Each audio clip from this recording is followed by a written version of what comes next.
Olá, boa tarde. Mais uma vez, seja muito bem-vindo. Nós estamos ao vivo. Agora são 15 horas e 20 minutos pontualmente pelo horário de Brasília. Eu sou o Kleber Werneck e a partir de agora você confere comigo o que é notícia no Brasil e no mundo nesta edição da tarde do Redação HIT. E olha só, mais de 200 mil brasileiros que vivem ilegalmente nos Estados Unidos podem ser afetados pela nova política imigratória do presidente eleito Donald Trump. Vamos conferir na reportagem. Um levantamento do Pew Research Center, publicado em julho deste ano, apontou que 230 mil brasileiros estavam vivendo ilegalmente nos Estados Unidos em 2022. O número inclui um aumento de 30 mil em relação ao ano anterior. Donald Trump prometeu a maior operação de deportação doméstica na história americana. O objetivo seria expulsar 11 milhões de imigrantes ilegais. O republicano diz que a medida vai melhorar os salários de americanos, mas o resultado também pode ser desastroso para a economia. A remoção abrupta de imigrantes pode afetar indústrias fortemente dependentes de mão de obra dos ilegais. Especialistas defendem que brasileiros estarão seguros nos Estados Unidos se mantiverem o visto de trabalho ou de estudo válido. O Green Card comprova que uma pessoa reside nos Estados Unidos de maneira permanente e acessa alguns direitos. No ano passado, o Brasil foi 10º país que mais recebeu Green Cards. O Departamento de Segurança Interna do país apontou que mais de 28 mil documentos foram emitidos no último ano, o número mais alto na história. Os Estados Unidos é o país com o maior número de imigrantes do Brasil. Dados do Ministério das Relações Exteriores apontam que vivem 1.900.000 brasileiros no país. O segundo destino mais procurado é Portugal, onde vivem 360 mil, e o Paraguai com 254 mil imigrantes brasileiros. E com certeza esse é um assunto que interessa para muita gente, não só os brasileiros que estão lá nos Estados Unidos, mas muitos brasileiros que vivem aqui e sonham em se mudar para lá, né? Então, para falar mais sobre esse assunto, nós vamos conversar agora com um especialista. O nosso convidado é o advogado Daniel Toledo, ele que também mora nos Estados Unidos e é especialista em Direito Internacional e Negócios. Boa tarde, doutor Daniel, seja muito bem-vindo, é um grande prazer recebê-lo aqui no nosso jornal. Boa tarde, Kleber, é um prazer imenso estar aqui com vocês. Então, primeiro eu peço que você fale para a gente, né, desses brasileiros que vivem aí nos Estados Unidos. Geralmente, como eles entram no país e como é a vida de quem vive principalmente ilegalmente, doutor? Bom, Kleber, a primeira coisa que nós precisamos entender é qual é a diferença entre o imigrante ilegal e o indocumentado. Para a lei isso faz bastante diferença. O ilegal é aquele que entrou ilegalmente pela fronteira, seja do México ou do Canadá. E o indocumentado é aquele que entrou legalmente pelo border e teve uma supervisão ali, teve uma fiscalização antes da entrada por um agente da imigração, foi concedido um período para que ele permanecesse dentro dos Estados Unidos e ele extrapolou esse período entrando aí então num overstay e num período de indocumentabilidade. Então são duas figuras totalmente diferentes. Existem muitos brasileiros que entraram ilegalmente via México, existem muitos brasileiros que entraram legalmente via fronteira, mas permaneceram além do tempo permitido, tornando-se indocumentados. A preocupação é nos dois grupos, porque tanto um quanto o outro tem aí sim as características que Donald Trump quer para que eles possam ser efetivamente processados e deportados. Não é uma questão de... As pessoas estão pensando que amanhã Donald Trump entra e vai haver uma varredura de ilegais ou indocumentados dentro dos Estados Unidos, e não é bem assim que funciona. Primeiro porque o processo de deportação ele precisa ter um processo, ele exige um procedimento de deportação. Segundo, porque não existe nem fundo para isso e nem mão de obra suficiente para colocar todas essas pessoas. Mesmo que se use as Forças Armadas ou as Forças de Segurança do país que faça uma realocação, com certeza absoluta haverá um número muito grande de pessoas que vão ser processadas, presas, processadas e deportadas, mas chegar perto dos 11 milhões, que hoje é a meta de Donald Trump, só para vocês lembrarem, a pessoa que mais deportou nos últimos 30 anos foi o Obama, e o Obama deportou pouco menos de 3 milhões de pessoas. Então, eu acredito que o número não deva ser muito maior do que isso, ficando bem próximo dos 3 milhões e pouco aí, que é o que eu acho que é possível fazer.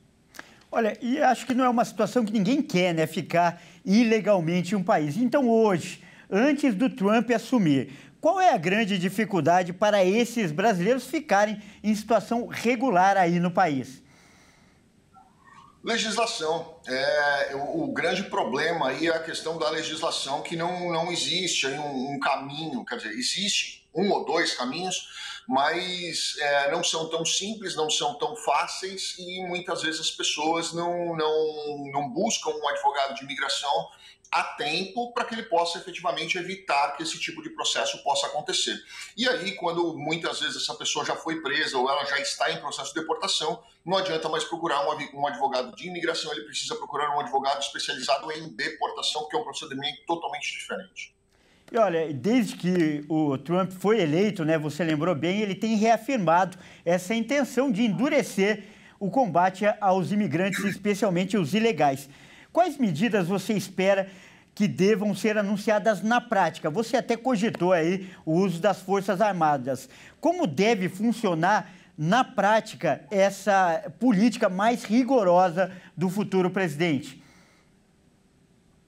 Hoje nós temos, é muito difícil falar alguma coisa de Donald Trump, né? Porque ele é bastante imprevisível. Então vai depender muito da questão da política interna dele.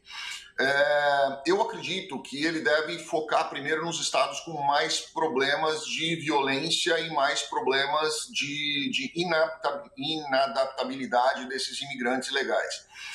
Isso acontece bastante, né? E a gente vê muito. Eu sou um grande crítico da comunidade brasileira aqui quando chegam aqui querendo colocar as regras do Brasil nos Estados Unidos, ou seja, fazer a mesma coisa que essas pessoas faziam no Brasil, elas querem transportar aqui para os Estados Unidos. Aí você acaba tendo um conflito, não só cultural, mas também um conflito de adaptabilidade dessas pessoas. A comunidade em si acaba sendo toda afetada quando isso acontece. E isso é péssimo, né? Para quem já está aqui, isso é péssimo. Então eu imagino que essas comunidades, essas regiões mais afetadas por essas pessoas vão ser as primeiras que vão ter aí a prioridade. Eu vi num dos debates aí do Donald Trump, num dos palanques do Donald Trump, onde ele mencionou Flórida, Califórnia e Texas como principais alvos no começo. Eu particularmente duvido. Eu acho que os principais pontos vão vir mais do norte para o sul, porque nós temos mais problemas com a comunidade imigrante ilegal no norte do que aqui no sul. Nós temos a entrada pelo sul, sim, mas muitas dessas pessoas acabam indo para o norte. Uma das grandes das críticas do Donald Trump foi quando ele falou a história lá de imigrantes ilegais comendo cachorros e gatos, foi lá em Winchester. Então não tem absolutamente nada a ver aqui com o sul. E eu acredito que ele deve sim focar principalmente nessas regiões.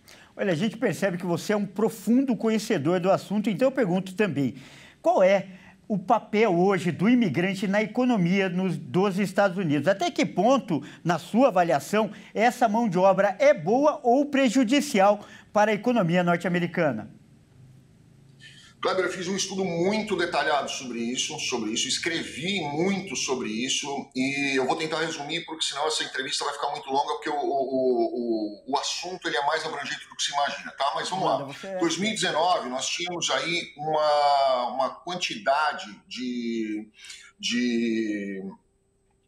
2019 nós tínhamos um juros muito baixo, nós tínhamos a economia crescendo, nós tínhamos uma série de cenários muito bom. Entrou em 2020 a pandemia. Esse número veio de uma taxa de juros de 2,5, se eu não me engano, 1,75 para 2,5 ao ano, para uma taxa de juros que caiu abaixo de zero, né? Nós tínhamos aí taxa negativa de juros aí para efetivamente estimular a pandemia em 2020 e 2021. Nós tivemos aí um índice de desemprego absurdo, que subiu muito, que depois teve que ser recolocado. Nós tivemos uma série de situações, inclusive inflação, causadas pela pandemia.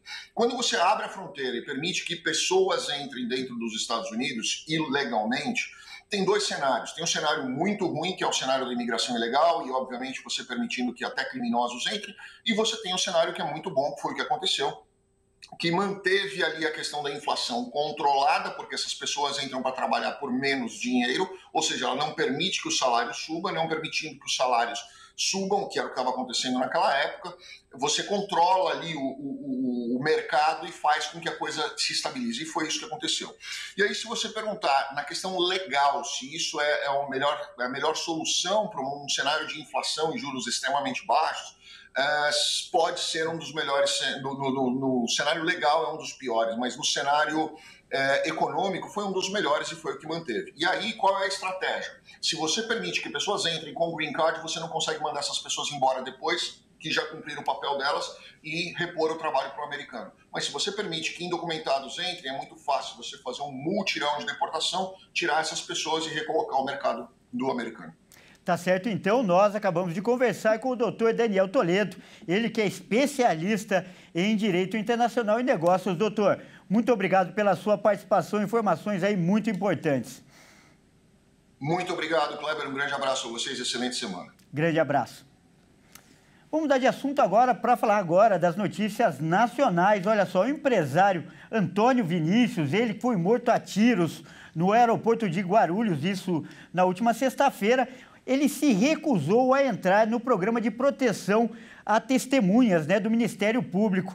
E o motivo dessa negativa é que ele não queria mudar o estilo de vida. Vamos ver. O empresário Antônio Vinícius precisaria romper todos os laços com a sua vida, inclusive com envolvimento com o crime. Ele também precisaria deixar sua casa, seu trabalho e sua família para entrar no programa de proteção. Mas, de acordo com o Ministério Público de São Paulo, Vinícius alegava que podia bancar sua própria segurança e que não iria abrir mão do estilo de vida que levava. Vinícius era investigado por lavagem de dinheiro para o crime organizado através da venda de imóveis, bitcoins, joias e postos de gasolina, o que considerava o empresário como um arquivo vivo muito perigoso. O empresário foi morto ao desembarcar no aeroporto em Guarulhos, vindo de Maceió. Na bagagem, ele levava mais de R$1 milhão em joias e objetos de valor. As autoridades que investigam o caso afirmam que o atentado em plena luz do dia e dentro do aeroporto mais movimentado do país foi uma audácia muito grande e um recado do crime organizado para a sociedade. Olha, a gente continua falando de casos policiais, só que agora no Rio de Janeiro, onde um motorista de aplicativo foi baleado por engano durante uma ação policial. Mas quem vai trazer essa notícia para a gente, vai contar em detalhes, como sempre, é o nosso repórter Anderson Nascimento, que vai aparecer aqui. Anderson, seja muito bem-vindo. Sempre um grande prazer tê-lo aqui no nosso jornal. A pena é que dessa vez é com uma notícia triste, por favor. É verdade, Kleber. Boa tarde para você e para todo mundo que acompanha a Redação HIT. Olha, esse motorista de aplicativo, segundo a esposa, estava trabalhando.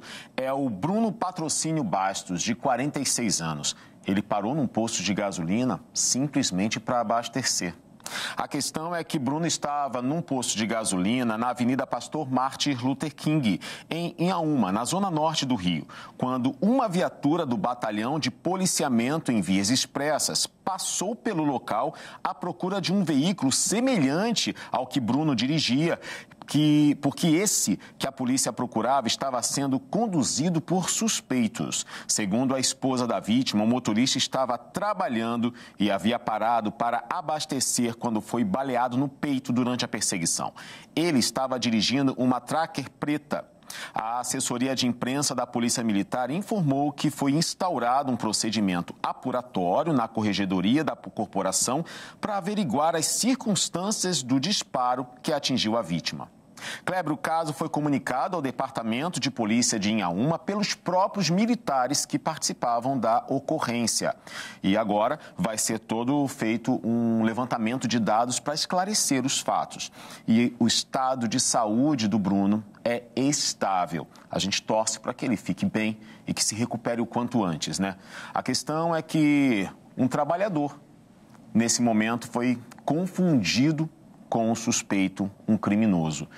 A ponto da segurança que a gente precisa ter aqui no Rio de Janeiro, acaba enfrentando esses dilemas. É com você, Kleber. Obrigado, Anderson. E daqui a pouco eu te chamo para trazer mais notícias aí do Rio de Janeiro. Olha só, agora é hora da gente mostrar o que viralizou na internet. Vamos ver os vídeos que são destaque nas redes sociais hoje. Vamos começar com um vídeo mais divertido, mais leve, né? Olha, o alemão é um macaco-aranha lá do zoológico de Santa Catarina. E ele recebeu uma festa de aniversário de presente. A comemoração contou com muitas frutas e presentes. Vamos conferir. O macaco de um parque zoológico em Santa Catarina ganhou uma festa de aniversário com direito a bolo e presentes. Alemão, o macaco-aranha, está completando 31 anos de idade e mora há 28 anos no Zoo Botânico de Brusque. Alemão foi transferido para o parque em 1999. O vídeo divulgado pelo Zoo mostra o momento que ele come as frutas do bolo e abre caixas de papelão embaladas como presentes. A veterinária do local diz que a equipe do zoológico resolveu fazer essa comemoração para o macaco como forma de enriquecimento ambiental e principalmente para comemorar o aniversário dele. E olha só, um acidente impressionante em Curitiba chamou atenção também na internet. Um motorista de um Audi, ele perdeu o controle do veículo e acertou outros 5 carros, né, que estavam estacionados. Logo em seguida, o motorista fugiu. Que história, hein? Vamos ver. Um acidente em um trecho da linha verde em Curitiba viralizou na internet. Um Audi A3 vinha em alta velocidade quando o dono do carro perdeu o controle e acertou em cheio 5 carros que estavam estacionados. No impacto da batida, o motor do Audi é lançado a cerca de 100 metros do local. Um dos automóveis atingidos capotou e só parou ao bater em um poste. O dono do Audi, ao perceber o tamanho do problema, fugiu do local, deixando o que sobrou do carro para trás. Porém, no dia seguinte, a polícia encontrou o homem e descobriu que no momento do acidente havia também uma mulher no seu carro. Felizmente, ninguém se feriu. E olha só, ainda falando em acidente de trânsito, vamos ver outro agora na Bahia. Olha só, pelo menos 4 pessoas morreram e 15 ficaram feridas em um acidente envolvendo um ônibus na região metropolitana de Salvador. Isso aconteceu nesta madrugada. E o nosso repórter, o Cleiton Rodrigues, traz agora mais informações. Infelizmente, um acidente com mortos e feridos. O ônibus de turismo tombou na BR-110, na zona rural de Catu, cidade que pertence à região metropolitana de Salvador. Faltando apenas 67 quilômetros para que eles chegassem à cidade destino. O ônibus seria saído de Aracaju, Sergipe, com destino a Madre de Deus, cidade que também fica na região metropolitana da capital baiana. De acordo com a Polícia Rodoviária Federal, o acidente aconteceu em uma região conhecida como Curva dos 40, quando o motorista perdeu o controle do veículo. De acordo com a Polícia Civil, 40 pessoas estavam dentro do veículo no momento do acidente. Os feridos foram encaminhados a hospitais da região. Até o momento, não foi informado o atual estado de saúde deles e nem o nome dos mortos desse acidente. E olha só, esse outro caso também muito impressionante. Uma mulher, ela foi diagnosticada com um tumor raro e em 3 meses a cor da pele dela mudou completamente. Vamos ver aí na reportagem. A jovem Sabrina Gomes descobriu aos 15 anos de idade que tinha um tumor raro, que produz diversos efeitos colaterais pelo corpo. O tumor está localizado no timo, que regula o sistema imunológico. Ele fica entre os pulmões e bem perto do coração. E quando ele foi descoberto, Sabrina foi operada. E segundo a médica, o tumor havia sido retirado por completo. Mas 2 anos depois, a jovem voltou a sentir os mesmos sintomas e voltou ao médico. Foi quando ela descobriu que o tumor estava crescendo tanto a ponto de não poder mais ser retirado por cirurgia. Mas o que aumenta a gravidade da situação é que o tumor causa a produção do hormônio que estimula as glândulas adrenais a produzirem cortisol, que, quando produzidos em excesso, causa síndrome de Cushing, que muda a cor da pele da pessoa. Em 2022, Sabrina passou por mais uma cirurgia para retirar essas glândulas, para o cortisol parar de ser produzido em excesso, e assim combater a síndrome. Mas o tumor continuou produzindo o hormônio e estimulando as células que dão pigmentação à pele. Sabrina diz que mudou de cor muito rápido, em questão de 3 ou 4 meses, e que para reduzir esses efeitos colaterais na pele, o tumor precisa ser reduzido. Nem a quimioterapia e nem a radioterapia foram eficientes. Eu já fiz quimioterapia 3 vezes, já fiz radioterapia, já fiz 2 cirurgias para retirada do nódulo. Fiz uma cirurgia chamada adrenalectomia, que são as retiradas das adrenais, que são as glândulas que ficam em cima dos rins. Essa cirurgia, ela deixou a minha pele muito mais escura, junto com o tumor, que produz um hormônio chamado ACTH. Então, esse hormônio, ele mexeu com a cor da minha pele. Eu vou deixar aqui uma foto para vocês verem a cor que eu era antes de fazer essa cirurgia. E junto com o tumor, como ele tá bem grande, a cada vez eu vou ficando mais escura. A médica de Sabrina indicou o tratamento com um remédio radioativo, que pode destruir o tumor. O remédio é o lutécio radioativo, fabricado no Instituto de Pesquisas Energéticas e Nucleares, o IPEN, e não é distribuído pelo SUS. O caso foi levado à Justiça e a Defensoria Pública conseguiu obrigar o Estado do Ceará a fornecer o medicamento para Sabrina. Até o início do ano, cada dose custava cerca de R$8 mil. Toda essa espera agravou ainda mais o estado de saúde da jovem. Ela precisou passar por mais uma cirurgia de emergência para colocar uma prótese na traqueia para aumentar a passagem de ar. A jovem foi transferida para o Instituto do Câncer e está sendo avaliada pelos médicos para saber quando vai ter condições físicas de receber o medicamento. Olha, e por falar em casos raros, em 2022, um recém-nascido de apenas 22 dias de vida, ele teve que passar por uma cirurgia para retirada de vesícula. Isso aconteceu no hospital lá no Acre. O bebê estava com pedras na vesícula. Esse caso é muito raro e afeta apenas menos de 1% dos recém-nascidos. Vamos ver. O procedimento foi realizado no Hospital do Juruá, em Cruzeiro do Sul, interior do Acre, e foi um sucesso. Foram retiradas 3 pedrinhas vistas no ultrassom e na tomografia. A vesícula foi toda retirada, assim como é feita nos adultos. Segundo a equipe médica, a criança está bem. O cálculo na vesícula pode acontecer em qualquer idade, inclusive em bebês, apesar dessa incidência ser muito rara em recém-nascidos, com 1% de casos. Já após os 2 anos de idade, a porcentagem aumenta e varia de 2% a 4%. E pode estar associado com outros problemas da própria vesícula ou em doenças como anemia falciforme, fígado ou variados fatores, como o uso de antibióticos, obesidade infantil, genética.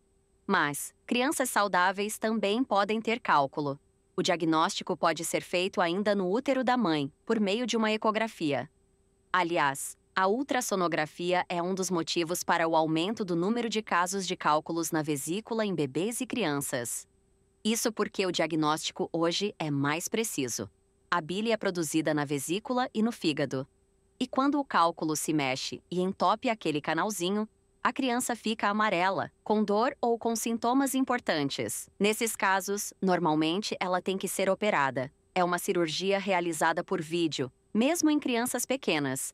É um procedimento relativamente simples. No caso de bebês, a formação do cálculo não tem a ver com alimentação. Outras possibilidades para a formação dos cálculos seriam o efeito secundário do uso de alguns antibióticos e até mesmo fatores genéticos. Bom, vamos mudar de assunto porque agora é hora da gente falar de esportes aqui no Redação Hit. E quem traz as informações, como sempre, está aqui ao meu lado, é o Caio Veríssimo. Boa tarde, Caio, seja muito bem-vindo.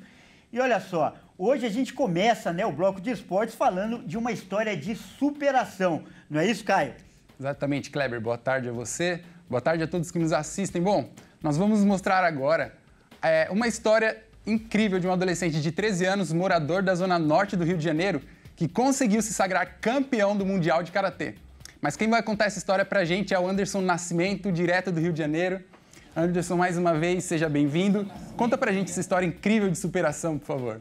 Pois é, tô de volta dessa vez com uma boa notícia, né? Um karateca carioca marca esse ano de 2024. O Miguel Galdino de Oliveira, de 13 anos, mora em Bangu, um bairro aqui da zona oeste do Rio de Janeiro. E é impressionante o trabalho que ele teve de empenho, desenvolvimento, disciplina.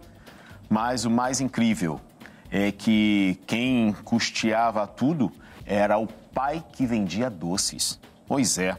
Olha, mesmo sem nenhuma ajuda de patrocinadores, contando só com a venda de doces dos pais, o adolescente Miguel Galdino de Oliveira, 13 anos de idade, morador da zona oeste do Rio, estudante de colégio público na parte da manhã e que à tarde é aluno de uma ONG dedicada a ensinar esportes de graça a crianças e adolescentes carentes, conquistou um dos principais torneios de karatê do mundo, o CAV 2024 em Buenos Aires, na Argentina.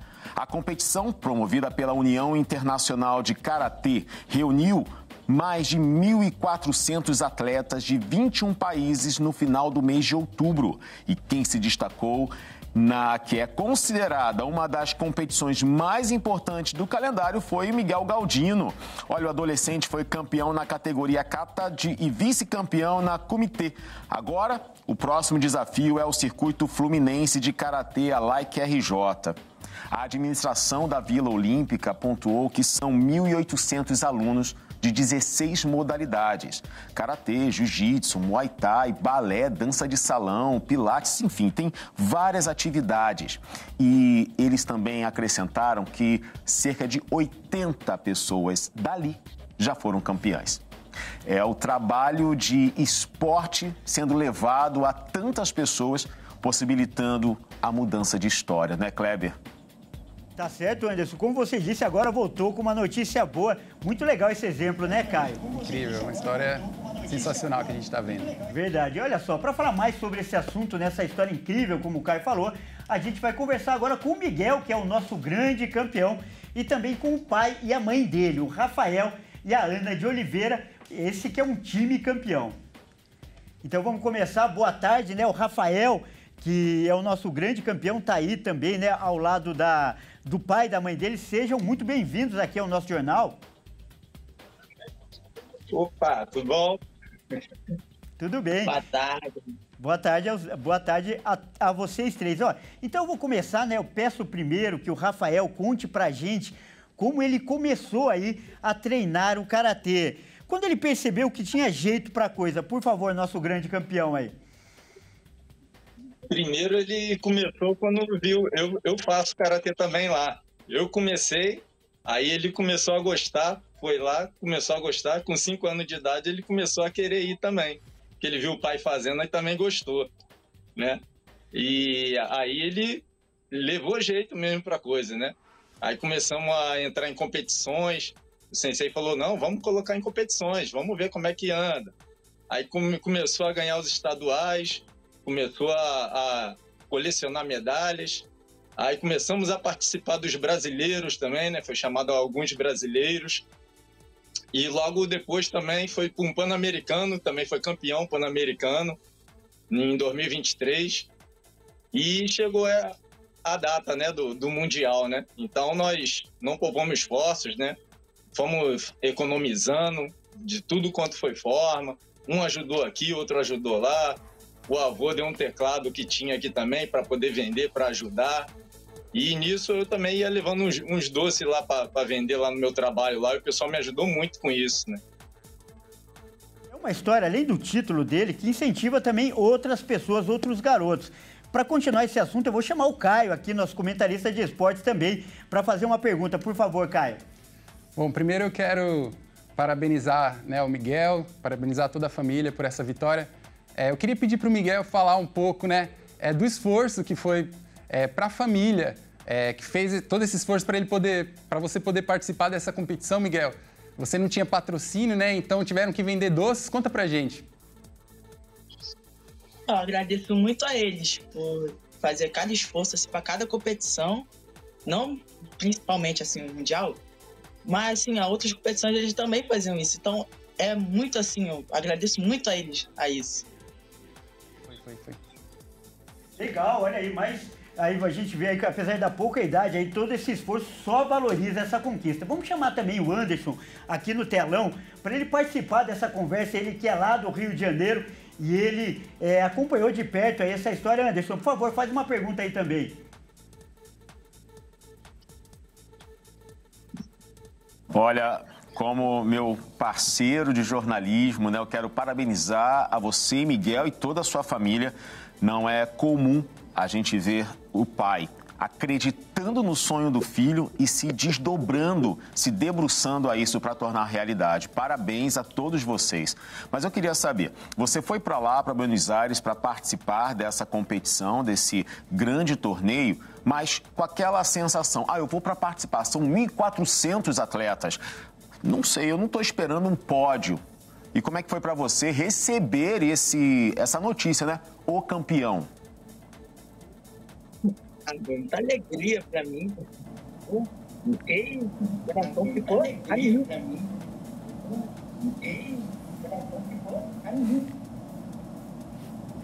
Aproveita essa pergunta aí do Anderson, eu vou perguntar para a mãe também, que está aí do lado, ainda não falou.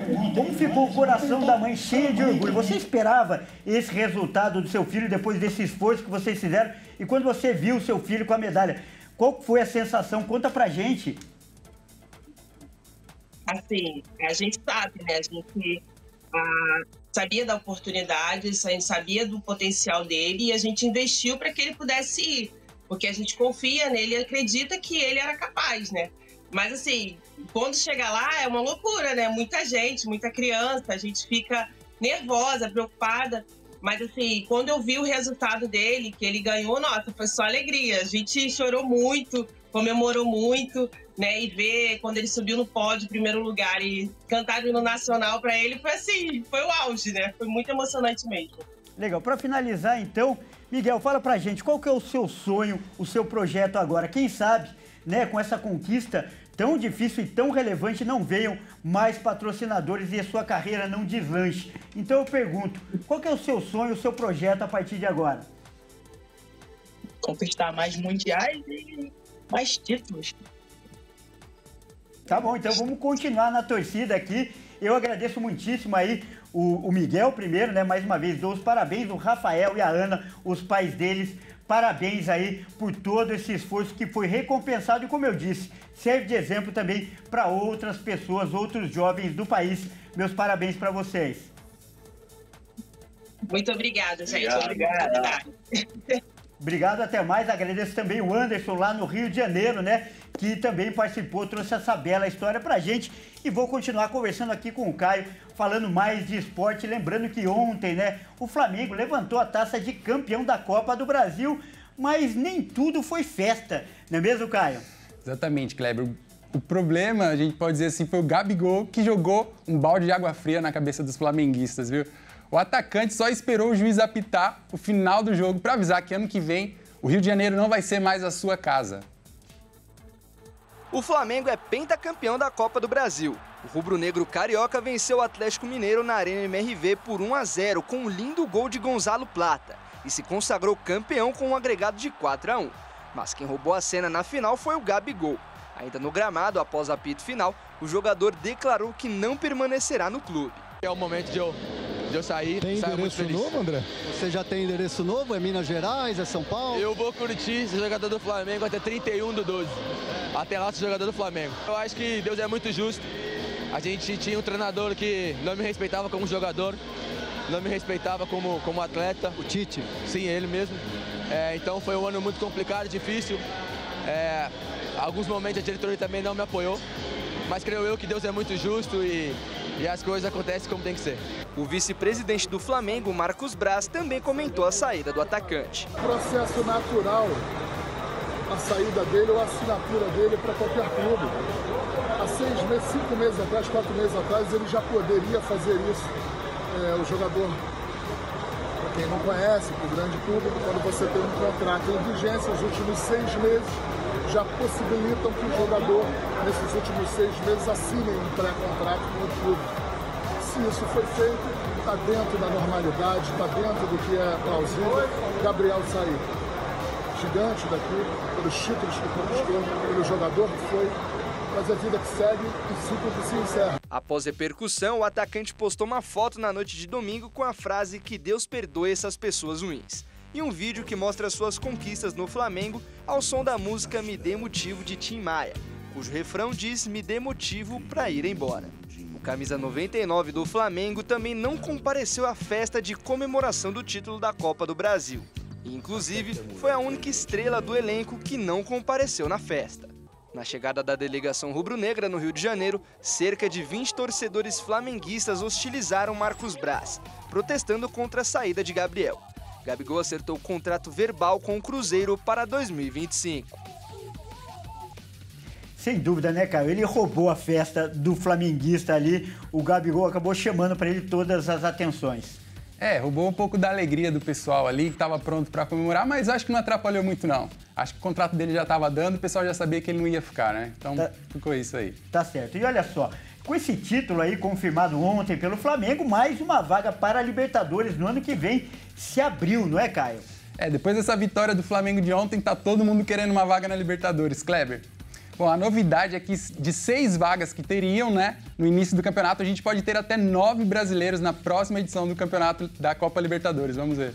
Botafogo, Palmeiras e Fortaleza já tinham se classificado matematicamente para a próxima Libertadores da América. Com o título do Flamengo, o Internacional também se garantiu na competição continental. O São Paulo, que ocupa a 6ª posição, tem a vaga quase garantida entre os 7 primeiros colocados. O time paulista já está a 10 pontos do Cruzeiro, que ocupa a 7ª colocação, e briga com o Bahia e com o Vasco para jogar o torneio. Diferente de Vasco e Bahia, o Cruzeiro tem outra chance de ir para a Libertadores. O time mineiro está na final da Copa Sul-Americana, que vai acontecer no Paraguai no dia 23 desse mês, contra o time argentino do Racing. Caso o Cruzeiro vença e fique em 7º colocado, o 8º colocado também terá vaga na Libertadores. A chance de um G9 também existe. Isso pode acontecer se o Botafogo ganhar do Atlético Mineiro no dia 30 na Argentina. O campeão da Libertadores se classifica para o torneio do ano seguinte. Então, se o Cruzeiro e Botafogo conquistarem os campeonatos internacionais, 9 times brasileiros disputarão o maior torneio sul-americano de futebol. Olha, Caio, nós já temos 2 cariocas, o Flamengo, o Botafogo também já garantido. Já temos 2 paulistas, o Palmeiras e também o São Paulo. E podemos ter 3 do Rio e 3 de São Paulo, já que Vasco e até o Corinthians está na briga agora. O interessante é que o corintiano, que virou aí a primeira parte do campeonato, só pensava em fugir da zona do rebaixamento e agora pode terminar o campeonato até classificado para a Libertadores, Kleber. Então, foi um segundo turno incrível para o corintiano, Tá sonhando. Pois é, final emocionante, promete muita emoção aí no campeonato. Obrigado, Caio. Grande abraço aí e até mais. Até mais, Kleber. Até mais. Bom, é isso aí. Essa edição fica por aqui. Eu agradeço demais a sua companhia e você que não nos acompanha pela Rede TV, não é de São Paulo, fique agora com a sua programação local. Ótima tarde e até mais.